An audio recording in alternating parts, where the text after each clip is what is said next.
China पहले number पे आया। नहीं, इसमें पहले पे कहाँ है? इरा देख, चाइना ऊपर, चाइना ऊपर, नीचे इंडिया, इंडिया सेकंड पे आ गया। और जब 1600 ईस्वी में अंग्रेज आए हैं ना इस देश में, उस टाइम पे टॉप के 15 देशों में कहीं भी यूके और यूएस का नाम नहीं है, अमेरिका का और इंग्लैंड का कोई नाम नहीं है कहीं भी। यानी पहले 1600 साल, यहाँ 1600 में, 1600 ईस्वी में अंग्रेज आ जाते हैं ईस्ट इंडिया कंपनी के रूप में। और उन्होंने तब 1600 से लेकर के जब तक वो रुपए को इंट्रोड्यूस नहीं करते तब तक भी इंडिया दूसरी करेंसी, दूसरे नंबर पे है। यहां तक भी 1857 तक भी, 1857 की क्रांति जब होती है तब भी पूरी दुनिया में पहले नंबर पे चाइना और दूसरे नंबर पे इंडिया है। यानी साल 1 में हम पहले नंबर पे हैं और इन 1857 में हम दूसरे पे आके अब हम 1889 पेपर करेंसी एक्ट 1882 बनता है, जिसके तहत ये सारे पूरे दे रखे अपने डिटेल में। 1882 में पेपर करेंसी एक्ट आता है और उस पेपर करेंसी एक्ट के बाद में पेपर नोट छपने स्टार्ट होते हैं। ये जो नोट छपने स्टार्ट हुए, नोट छपने स्टार्ट होने के ठीक 7 साल बाद हम तीसरे नंबर पर पहुंच गए। ठीक है, उसके बाद हम 1900 में भी हम तीसरे नंबर पे हैं। लेकिन ध्यान से देखते हैं कि जैसे जैसे पेपर करेंसी आती है दूसरे नंबर पे अब अमेरिका आ चुका है और यूके अब अपने पास तीसरे नंबर पे यहां आ चुका है 1857 में। यानी इंग्लैंड जो पहले टॉप 15 में भी कहीं नहीं था, जो टॉप 15 में भी कहीं नहीं था, वो अब यहां तीसरे नंबर पे आ चुका है इंडिया को कंपीट करने के लिए।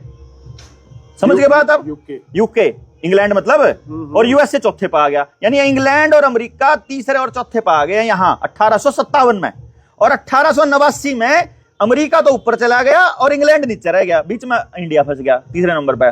और जब यहां हम ऊपर आते हैं, जैसे जैसे हम यहां पहुंचते हैं 1914 में, जब गांधी जब देश के अंदर आंदोलन चालू करते हैं, उसी टाइम, ये उन्हीं दोनों की बात है, उस टाइम पे पहले नंबर पे अमेरिका चला गया है पूरी दुनिया में, दूसरे नंबर पे चाइना आ चुका है, तीसरे पे इंग्लैंड आ चुका है और चौथे पे इंडिया आ गया।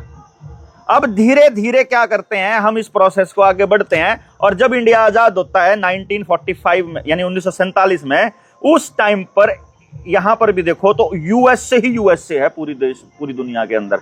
और 1947 में जब आजाद हुआ तो इंडिया चौथे नंबर की जीडीपी है पूरी दुनिया के अंदर। ठीक है, लेकिन जैसे जैसे हम आगे बढ़ते चले गए, 1962 में हम नीचे चले गए 1 2 3 4 5 6 7 8 9वें नंबर पे, 9th नंबर पे पहुंच गए हम 1962 में। जब 1961 का चाइना युद्ध होता है, उस टाइम की बात हो रही है, या युद्ध के बाद 1971 वाले युद्ध के बाद आप पहुंच गए यहां। ठीक है, उसके बाद आप पहुंच दे जैसे जैसे ये वो आती है ग्लोबलाइजेशन, प्राइवेटाइजेशन के, ठीक है, वो जीडीपी का खेल चालू होता है। और आज के टाइम पे 2020 में इंडिया फिर से तीसरे नंबर पे है। लेकिन अब इस तीसरे नंबर की जीडीपी में और इस पहले नंबर की जीडीपी में फर्क क्या है? जो पहले नंबर की जीडीपी है, इसमें सारा धन लोगों के पास जमा है, डंगरों के रूप में, अनाज के रूप में, सोने और चांदी के रूप में, आदमियों के रूप में, जमीन के रूप में। यहां पर पूरे देश का प्रत्येक नागरिक धनवान है और जो उद्योगपति हैं वो डाउन हैं।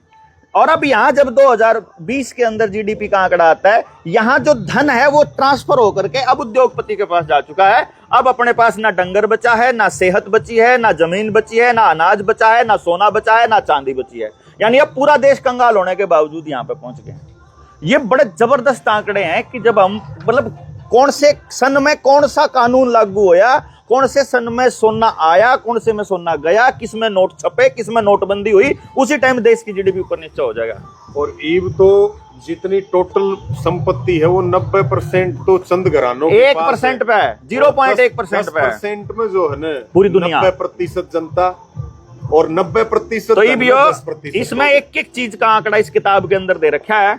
रुपया मूल्य का मापक, शोषण का साधन या शोषण का साधन। एक बार इस किताब ने पढ़ो तो बेरा लगेगा कि भाई क्यों नाश क्यों कर कराया गया है योजनाबद्ध तरीके। जो सवाल राजेश भाई ने किया था कि भाई इस रुपये में नकली किस तरह मान लिया, नकली